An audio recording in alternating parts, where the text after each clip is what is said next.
aparatos y sistemas, ¿no?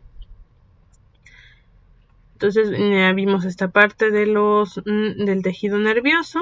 Ahora vemos esta parte, ¿no? Entonces, un órgano va a estar formado, como comentábamos, de varios tipos de tejido para el sostén del órgano, la protección de esto, el riego sanguíneo y la transmisión de impulsos nerviosos. Un ejemplo es el corazón, que sí va a ser principalmente formado por el tejido muscular cardíaco,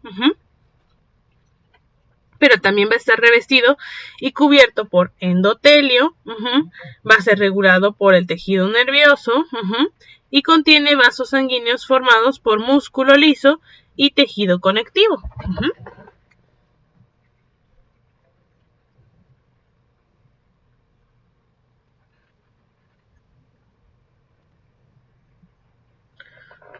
Y tejido conectivo.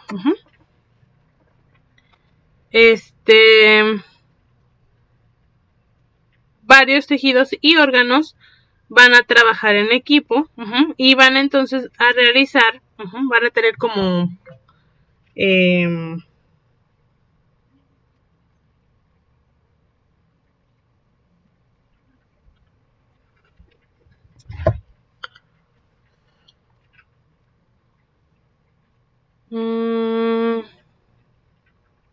van a trabajar en equipo, disculpen, y van a entonces realizar un conjunto especializado de funciones, y entonces esta organización estructural va a constituir un aparato, un sistema. Entonces, pues bueno, tenemos varios, ¿no? Podríamos decir que son más o menos 11, pero pueden ser más, pueden ser menos, ¿no? En cuanto a lo de aparatos y sistemas, pues bueno, vamos a verlo muy superficialmente, lamentablemente, por el tiempo. Si alguien no llega a pasar, necesita entrar a regularización, pues bueno, vamos a ver esta parte. Van a tener que exponer aparatos y sistemas para poder pasar. Se los comento de una vez. O igual, si quieren hacer puntos extra, pues adelante, ¿no? Ya les estaré subiendo la actividad. Está guardada, no la subí para que tampoco se agobien, ¿no? Con las otras actividades. Bien. Entonces, bien, tenemos el sistema integumentario, que va a estar formado básicamente por piel, uñas, cabello, glándulas sudoríparas, ¿no?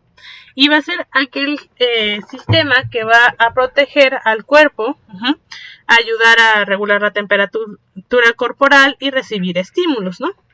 Aquello que nos va a conectar básicamente con el exterior del cuerpo, del organismo. En animales que tenemos huesos, pues bueno, tenemos el sistema óseo, ¿no? Que está formado por hueso, cartílago, ligamento, articulaciones, y básicamente se va a encargar de sostener y proteger el cuerpo. Nos va a ayudar a movernos y a almacenar calcio. También tenemos el sistema muscular, donde pues bueno, está formado por los músculos esqueléticos, que van a permitir el movimiento, también el músculo del corazón, y el músculo cardíaco del corazón, y los músculos lisos de los órganos internos, ¿no? Como el intestino, estómago, etc. Básicamente el sistema muscular pues nos va a tiene la función de mover al organismo, ¿no? Por contracción. Tenemos también el sistema nervioso, que pues bueno, veíamos que está formado por neuronas y células gliales. Los órganos principales son el cerebro, la médula espinal, y bueno, los nervios que pues van a llegar a los órganos de los sentidos, como la vista, el oído, bueno, los pequeños órganos que tenemos para el oído, la lengua, etcétera. Obviamente estos órganos no solamente por ejemplo, la lengua no solamente es para saborear, ¿no? Lo que ingiramos, ¿no? Sino que también pues nos va, tiene la función de movimiento, la lengua es un músculo con nervios, para ayudarnos también a deglutir, a comer, y que el alimento pues pase adentro de nuestro sistema, ¿no? Nuestro organismo. Y bueno, el sistema nervioso es el sistema regulador principal del organismo.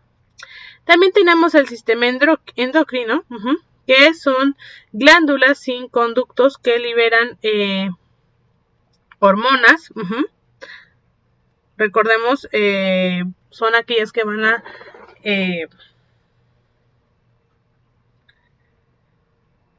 ¿cómo se llama? Que se van a encargar de producir las sustancias que van a generar procesos en nuestro cuerpo, ¿no? No van a ser aquellos que van a sudar, van a salivar, van a excretar, sino que más bien van a van a segregar las hormonas, ¿no? Y bueno, funcionan con el sistema nervioso en la regulación de actividades metabólicas y otras funciones más, ¿no? Y tenemos el pineal, el hipotálamo, la pituitaria, la tiroides, la paratiroides, el timo, las glándulas suprarrenales, el páncreas, ovarios, testículos, etcétera, ¿no? Tenemos también el sistema cardiovascular, que está formada por el corazón, los vasos sanguíneos, la sangre, y bueno, básicamente, si bien está formado por diferentes tipos de tejido, pues bueno, aquí lo que se mueve es la sangre y la linfa, ¿no? Y se va a encargar de transportar nutrientes, oxígeno, hormonas y otras sustancias para todo el cuerpo, por todo el cuerpo, ¿no?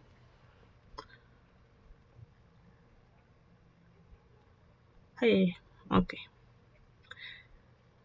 Luego tenemos el sistema inmunolinfático, donde pues bueno, aquí va a estar formado de vasos linfáticos, ganglios linfáticos, el vaso, el timo, la amígdala. Si ya vemos, el timo está aquí, en el sistema inmunolinfático, y también lo estuvimos encontrando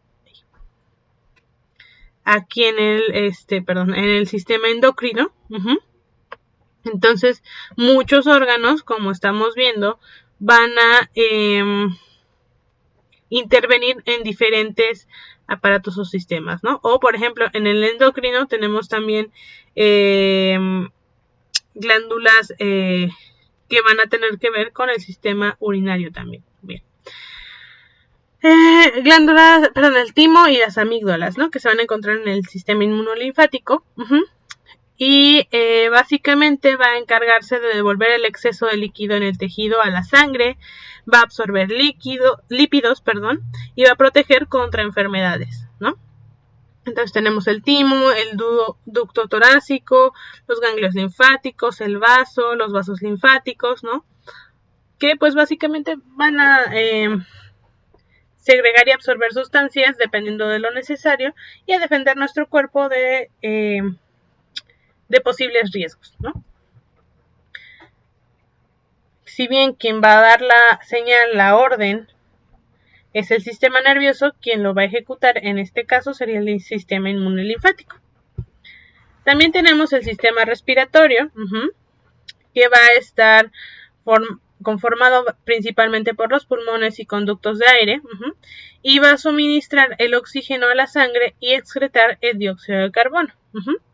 Tenemos pues la cavidad oral, que va a ser la boca, y la nasal, que van a estar conectados con la faringe y la laringe.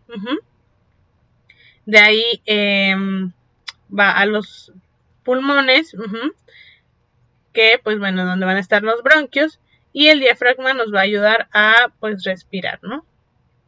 A exhalar e inhalar. Ok. También tenemos el sistema digestivo, que bueno, va a estar formado básicamente por el tracto digestivo y las glándulas que van a secretar jugos digestivos. Va a procesar los alimentos y va a eliminar los desechos. Se va a encargar básicamente de desdoblar los alimentos para absorberlos y nutrir al organismo. Y bueno, viene desde la cavidad oral, acompañado de las glándulas salivales, la faringe, el esófago, el hígado, estómago, vesícula biliar, páncreas, intestino delgado, intestino grueso, recto y ano. Si nos damos cuenta en este sistema, pues bueno, ya tenemos 1, 2, 3, mínimo 3 órganos que están dedicados básicamente a secretar sustancias, ¿no? Ya sean químicas, bueno, sustancias que sirvan, o bueno, que son productos exócrinos, ¿no? O que son productos endócrinos.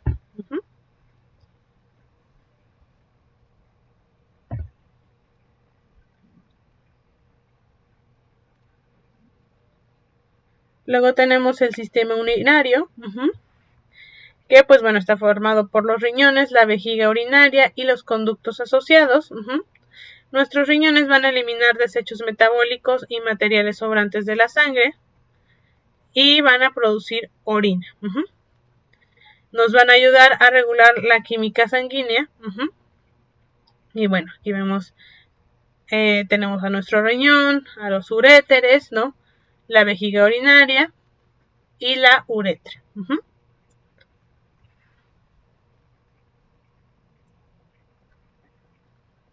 Bien. Y finalmente tenemos el sistema reproductivo masculino y femenino. Claro, en animales, recordemos, generalmente tiene hay de los dos tipos en la misma especie, pero hay quienes son hermafroditas, ¿no? O que son nada más un tipo de sistema reproductivo. Es el que suele estar presente y el otro solamente ocurre cuando el animal o la especie entra en cierto tipo de presión, de estrés. Ok, bueno, pero hablando de los humanos, de los mamíferos, por ejemplo, ¿no?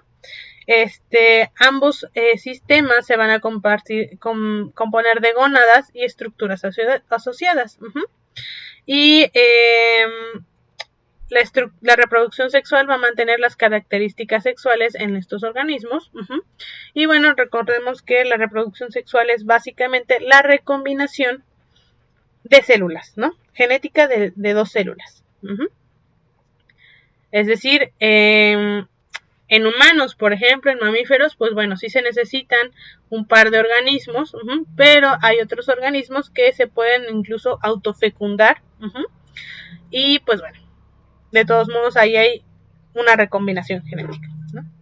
Pero en este caso, en el de los humanos, pues no. Y bueno, tenemos en el caso de las mujeres, ¿no? O de las hembras, tenemos el oviducto, ovarios, útero y vagina. Y en el caso de los machos, la glándula prostática, conducto deferente, pene y testículos. Ok, claro. Dependiendo de la especie, del animal, etcétera, esto no es precisamente lo único que hay o todo lo que hay. Por ejemplo, en las serpientes, me parece, ellos tienen hemipenes, ¿no? Y tienen 2. Por el tipo de reproducción que tienen. Las serpientes necesitan enroscarse, entrelazarse para poder reproducirse de manera sexual.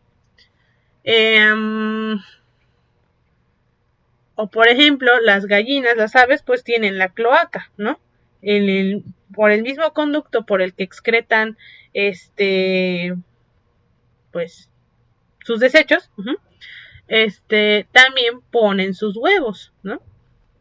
Entonces, bueno, es dependiendo ya de la especie. Entonces, en los animales complejos se pueden identificar más o menos unos 10, 11 aparatos y sistemas principales, que son el integumentario, como comentaba, el esquelético, muscular, nervioso, circulatorio, digestivo, respiratorio, urinario, endocrino y reproductor.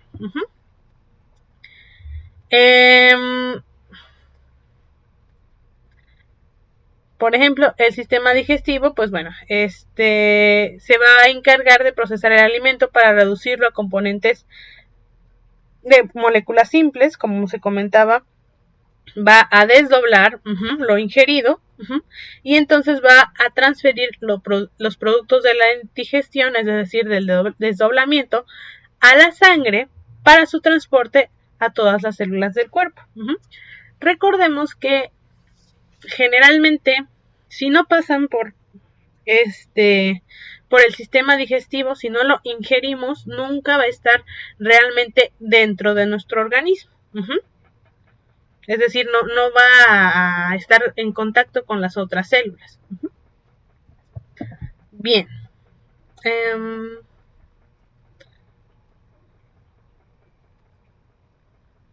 Y bueno, aquí lo mismo, ¿no? De que se encarga cada sistema, cada aparato, ¿no? Y su capacidad biohomeostática, ¿no? Ok. ¿Vamos bien hasta aquí, jóvenes?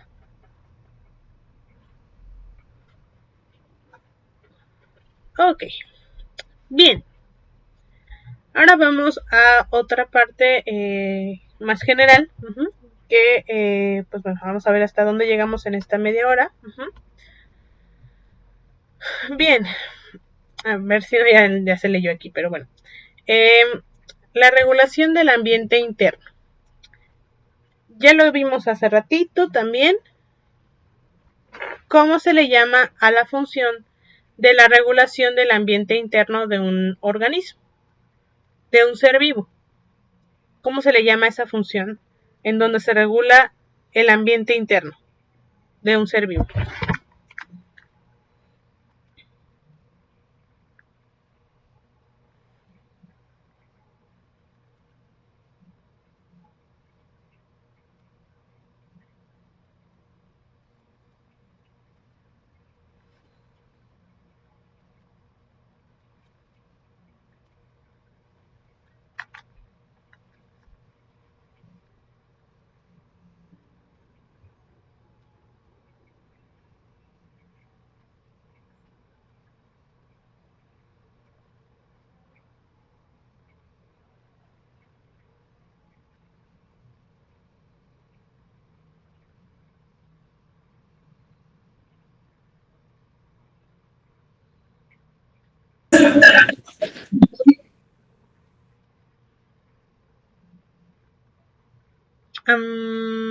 ¿Iba a decir algo, Carla? No, maestra, iba a preguntar si había preguntado algo porque salí tantos. Ah, ok. Les preguntaba que, ¿cómo se le llama a la característica de regulación del ambiente interno de un ser vivo? Recordemos que los seres vivos nos tenemos que balancear, ¿no? Adelante, Carla. Es la entropía. ¿O a qué se refiere? La entropía más bien se refiere a la característica de desorden, a lo que tiene un sistema de desordenarse. Más bien a esta función, como dice su compañera Laura, es la homeostasis.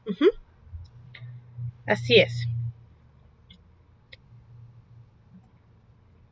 La homeostasis es la regulación del propio organismo, pero de su ambiente interno. Es decir, cuando balancea la cantidad de sal que hay, la cantidad de oxígeno, el pH que tenemos, etcétera, etcétera. Esa es la regulación de nuestro ambiente interno. Entonces es la homeostasis. Ok. Bien. Los animales, todos los seres vivos, pero los animales, en este caso, debemos regular la composición de los fluidos que van a estar, en la que van a... Sí, no se preocupe, Carla.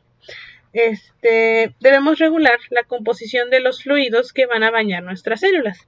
A lo largo de todo este tema, de los tipos de tejidos, vimos que las células no se encuentran precisamente, es decir, todo el organismo de nosotros no son una célula pegada a otra, ¿no? Sino que muchas veces va a haber tejido, van a haber células que van a estar dentro de cierta sustancia, que pues bueno, las va a ayudar a cumplir sus funciones de células, ¿no? Del tipo de célula que sea, ¿no? Entonces, estos fluidos deben estar regulados porque, pues bueno, al ser nuestro ambiente tan dinámico, nuestro medio ambiente, también, y nosotros estar consumiendo constantemente materia y energía, nuestro interior también va a estar cambiando constantemente, y los seres vivos, al ser tan delicados, necesitamos regular algunas cosas para poder seguir existiendo y resistir los cambios del ambiente. Ok. Entonces, las células deben de mantener, o el organismo debe de mantener, el animal debe de mantener el pH y la temperatura interna dentro de los límites relativamente estrechos. Debemos de mantener entonces la concentración idónea de nutrientes, de oxígeno y otros gases, iones y compuestos necesarios para nuestro metabolismo. Nuevamente, pues nuestro metabolismo, nuestra respiración celular, va a depender de muchas cosas, entre ellas el oxígeno, ¿no? Y entonces necesitamos tener cierta concentración para poder llevarla a cabo. De células a sistemas van a trabajar juntos para mantener las condiciones apropiadas en el cuerpo.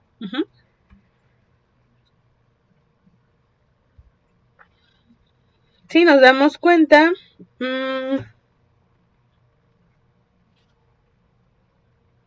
a ver, serían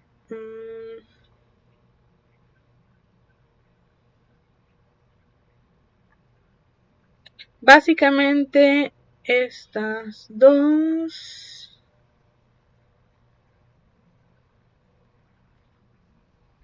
Y tal vez este.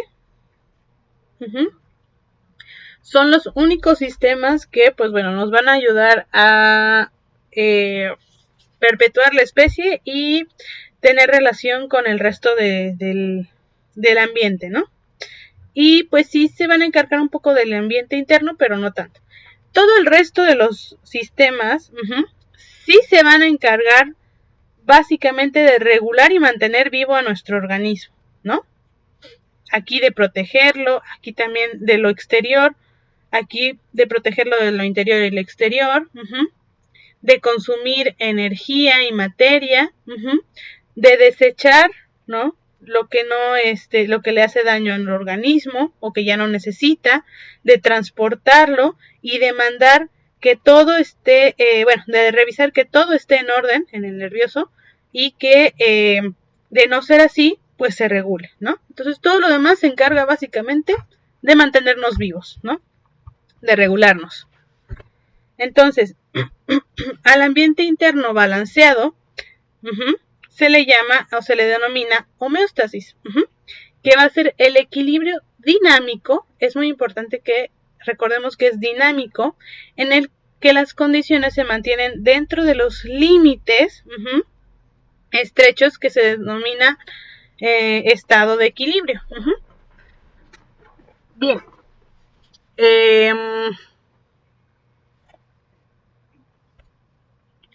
Aquí nos menciona dos partes muy importantes, ¿no? La primera, que es un equilibrio dinámico, ¿no?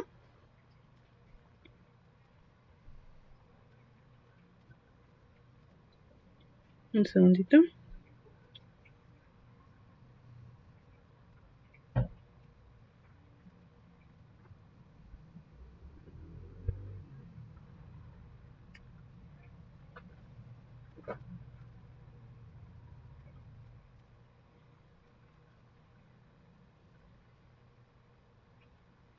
Bien.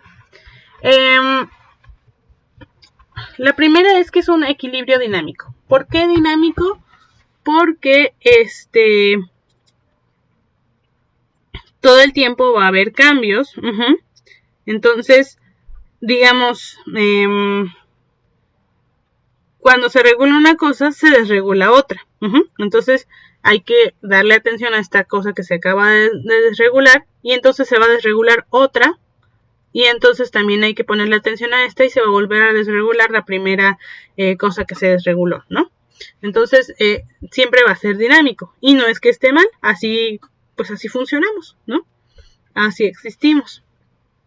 Ok, pero por lo mismo, nuestro organismo todo el tiempo tiene que estar trabajando en, pues, mantenernos vivos, ¿no? En mantener un equilibrio dinámico. Por otro lado, dice que las condiciones se mantienen dentro de los límites. ¿Por qué? Porque al ser tan dinámico, pues bueno, también el organismo, si se imagínense que solamente puede resistir en un solo rango, es decir, ni siquiera sea un rango, ¿no?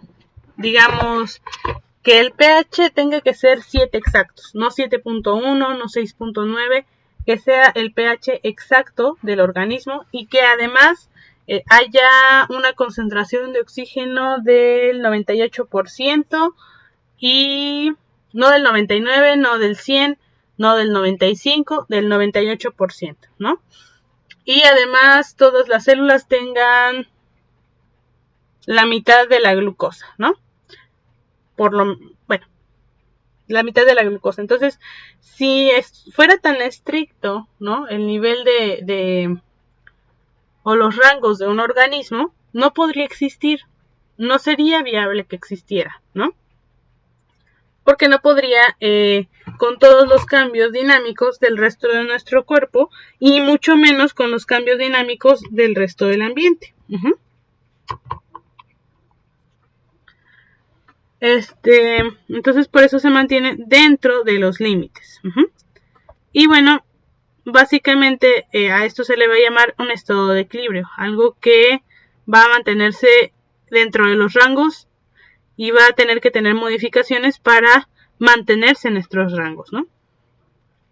Los procesos de control que mantienen estas condiciones son mecanismos homeostáticos.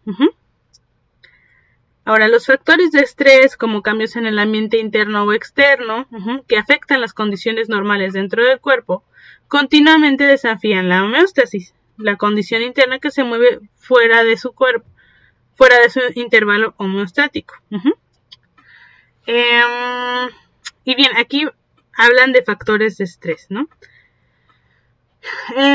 Generalmente, o más bien últimamente, se habla mucho de que el estrés, la ansiedad, etcétera, etcétera. Todos los organismos, todas las células van a tener un estado de estrés, un estado de cambio.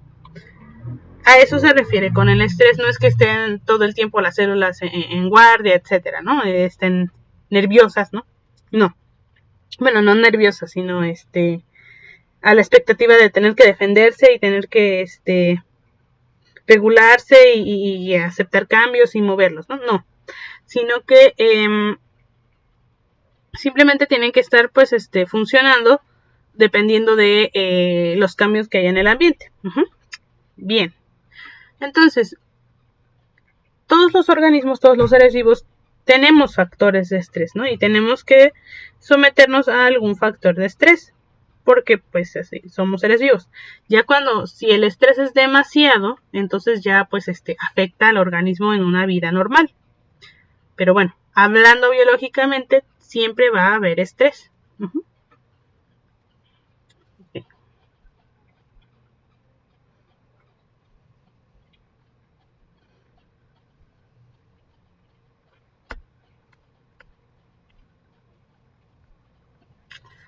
Bien, entonces, ¿cómo es la regulación del ambiente interno?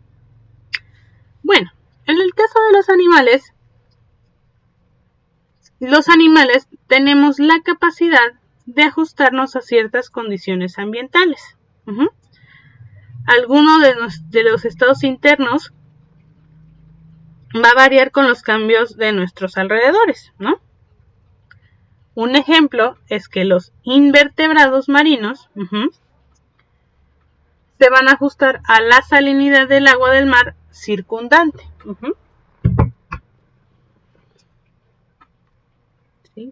¿Sí?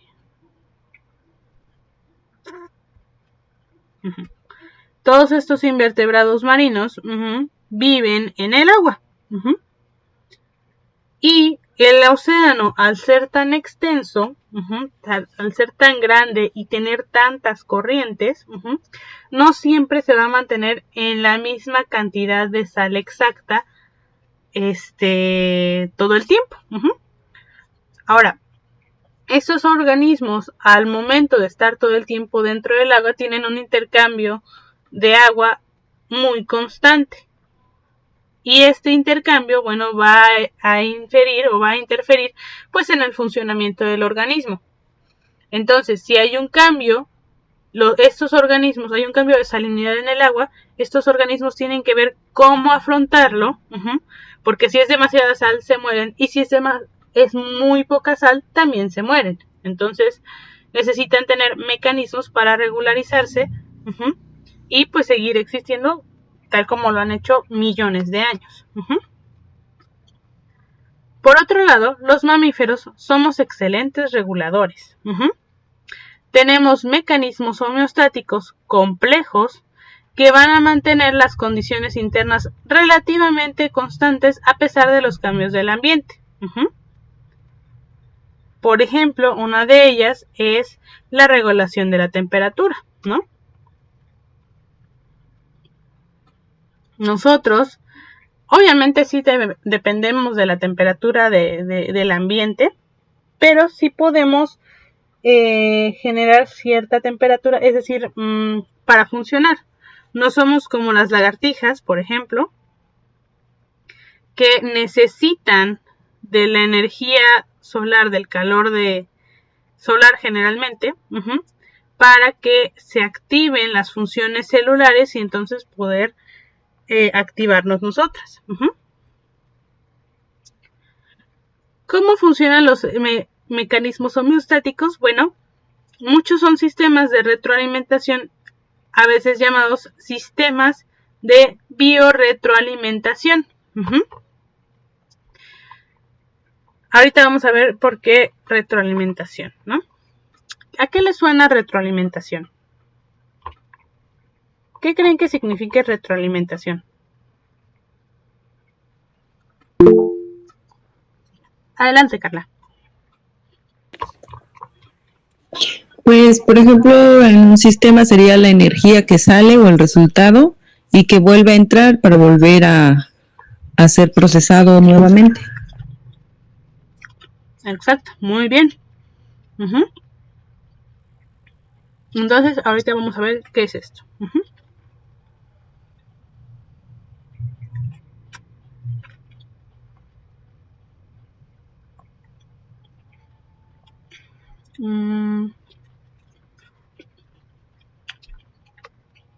Bien. Sí, básicamente esos sistemas de retroalimentación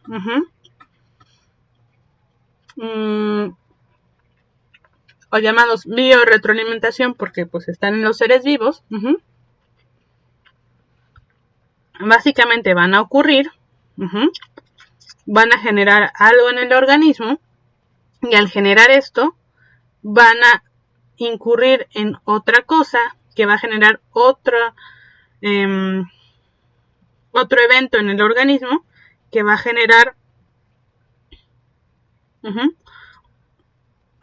que el organismo quede de otra manera, que a su vez va a generar otro evento que va a tener que volver a ser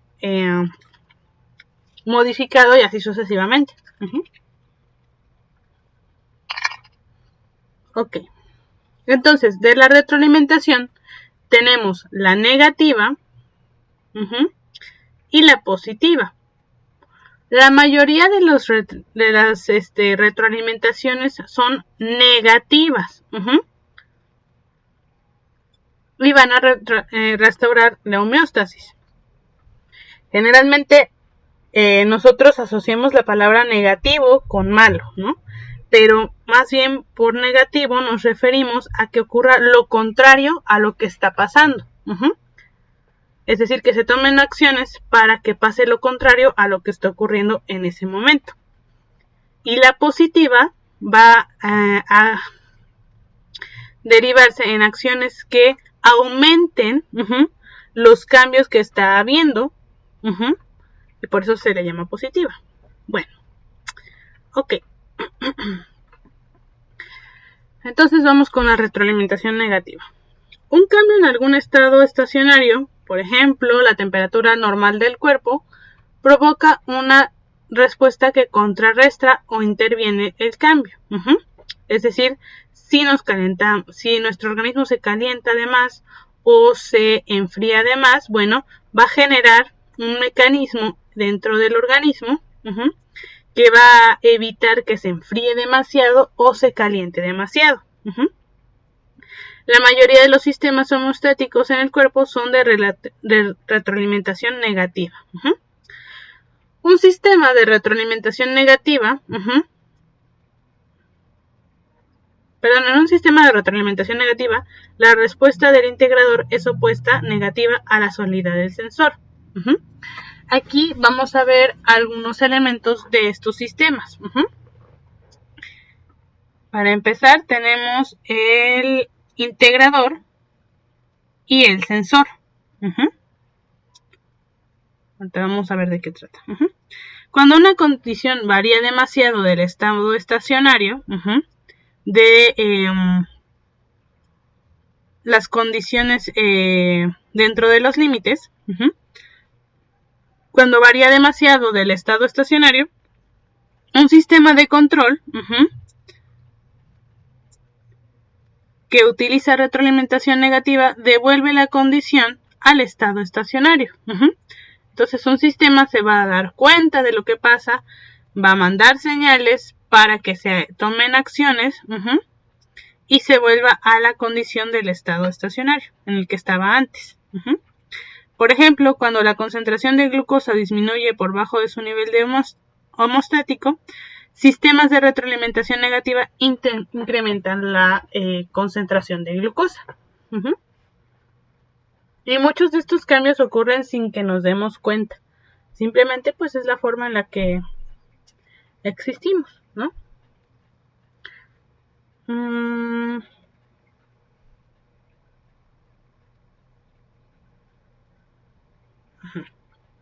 Aquí este es el general, ¿no? Entonces tenemos a nuestro estresor, ¿no? Primero el estresor, que va a provocar una desviación del punto de ajuste. Entonces, un sensor va a detectar los cambios con respecto al punto de ajuste. Se va a dar cuenta de que no está en el punto que debería. Entonces, este sensor va a enviar una señal al integrador, es decir, al centro de control, ¿no? Para decir algo no anda bien. Entonces, este integrador va a decir, esto no está bien, se necesita hacer algo, activa los efectores para que regresemos a nuestro estadio normal, que va a ser mediante los mecanismos homeostáticos.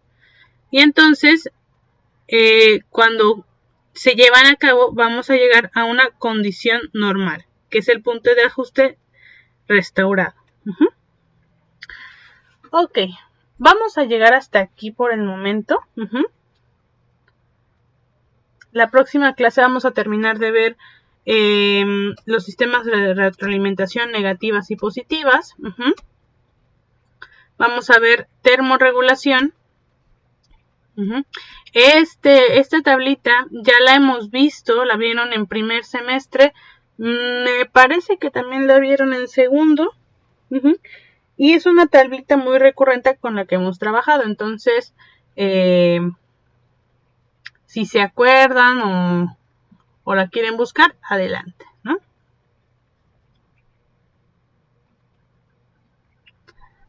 También vamos a ver entonces la termorregulación a los organismos ectotermos, endotermos.